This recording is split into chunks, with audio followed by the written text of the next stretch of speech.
It's been a while, but I got something to talk about. Wlfy's Poseidon. This is something that I just need to get out here, so I'm going to spit it out in a dot takes. So, little bit of background, which I know you people are tired of hearing, but I'm going to do it anyway, and I'll even explain the background. Little bit of background. High-Res Expo. World Championship for Smite, right? Wlfy's team rival makes it to game number 5. You guys all watched it. Now, here's a very unfortunate reality. Rival lost the game, arguably, off of a Kraken from Wlfy. It didn't confirm the Fire Giant. E-United stole it. They win the game. A lot of variables in a Smite game, but you can say that the Kraken was off the mark, and the objective secure of Wlfy's Poseidon play is just not there, and it's problematic. Fast forward into the spring split. Wlfy plays Poseidon early and looks terrible on it. Sweet, throw it away. Try different gods.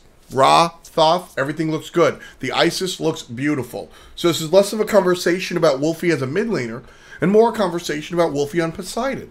And Wlfy's Poseidon historically has been one of the best selections for the mid laner. It looks great, usually. But guess what? After a bad time at Worlds, mentally blocked, makes sense. I can think back to a number of times of skateboarding, for perfect example.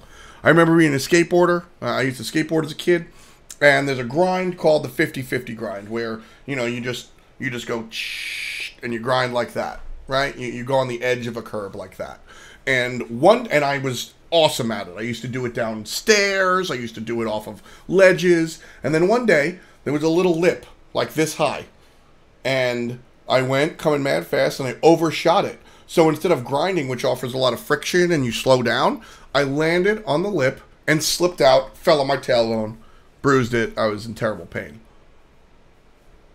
Took me years before I could actually do a 50-50 grind again. Just mental block. I could do harder tricks.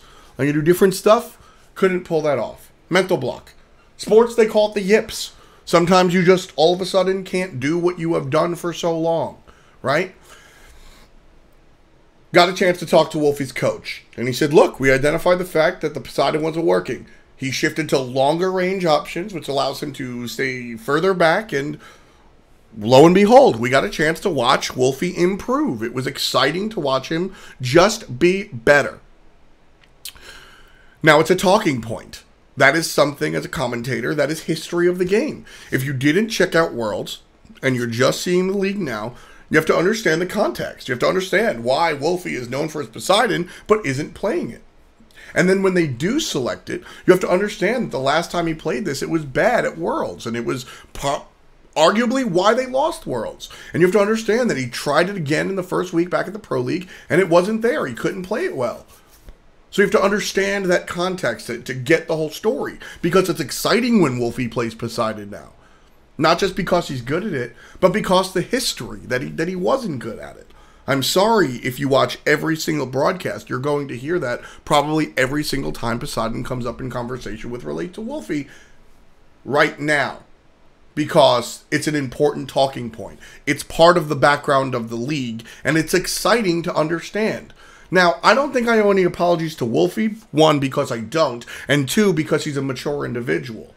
Wlfy understands that, look, he was great at it. Now he's not. And blah, right? Homie comes out this week, week number 5, plays the Poseidon. And you know what? The Krakens were still off the mark. But he looked better in general. And that's part of working over these decisions.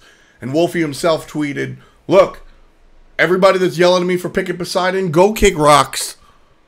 I'm still going to do this because it's my career and you don't know what's happening. And I respect that. Fuck the haters. Haters is such a blasé term. I say haters tongue-in-cheek most of the time, but at the end of the day, you know how many motherfuckers are out there just to hate and bring you down? So Wlfy's stance on that, I absolutely love it. I think it is the correct thought process there.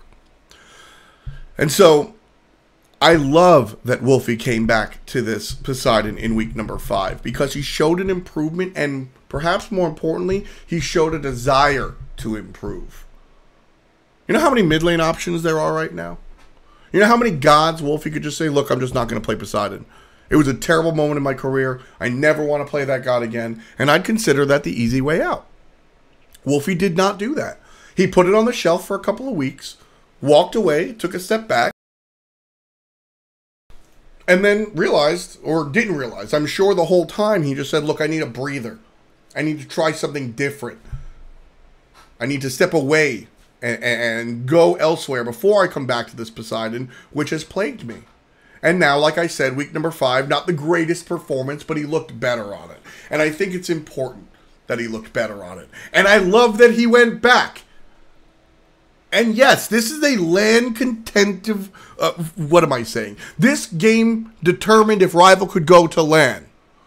Technically, Team Dignitas still involved. But this was a very big deal for Rival. And he goes to the Poseidon. That shows...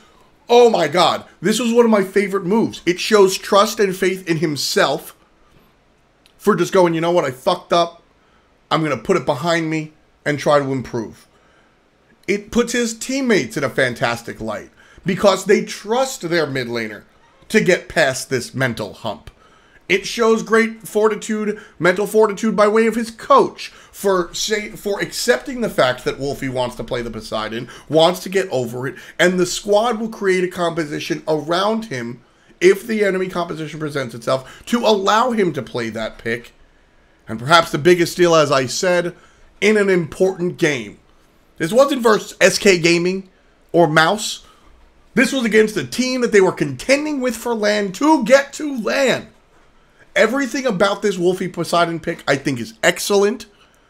And to the people that say that we shouldn't bring it up as often as we do, I implore you to reassess, because the fact that Wlfy has a checkered recent past of Poseidon makes his choice in week 5 that much better, more important, and straight up more respectable. Wlfy is a stand-up guy. Watching him come over this mental block to play the Poseidon, that is excellent. That is awesome. That is a person that you should arguably look up to. Maybe he's a secret douchebag. I don't know. I love the kid. And at the end of the day, I don't think he's a secret douchebag. Maybe you should look up to Wlfy. I love what he did. I think it's important that we keep bringing up the context because it puts the current situation in such a better light. And it explains to people the significance of this Poseidon pick in week 6 of the spring split.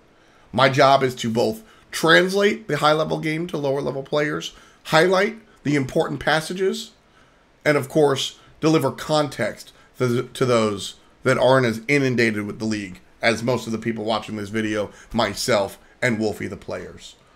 So, I thought this was really important to get out there. Here's my typical YouTube apology for not getting videos out. We've been busy. You've been watching the SPL. We're there like all the time. So, glad to be able to talk Wlfy here in the comfort of my own home. Shoutouts to Wlfy. Shoutouts to Team Rival. Shoutouts to all their fans. And shoutouts to everybody that's ever had something mentally block their road and have gotten over it. Because that's what Wlfy's on the way to do. By the end of the summer split, Wlfy's Poseidon will be as good as it ever has been. And perhaps that's the more important part. 1 or 2 big performances will definitely plague this Poseidon's career. But when you look at what Wlfy has done, going back to Cyclone, going back to when Hazer was the coach, this motherfucker knows how to play the god of the Kraken or whatever Poseidon's the god of. Wlfy knows how to do it. And just because he stumbled across the way, I don't care. Shouts to Wlfy. Thanks again for watching. I'll catch you guys next time. Peace and much love to you. Boom, boom, boom, boom, boom, after. That's it. It's the outro. 1.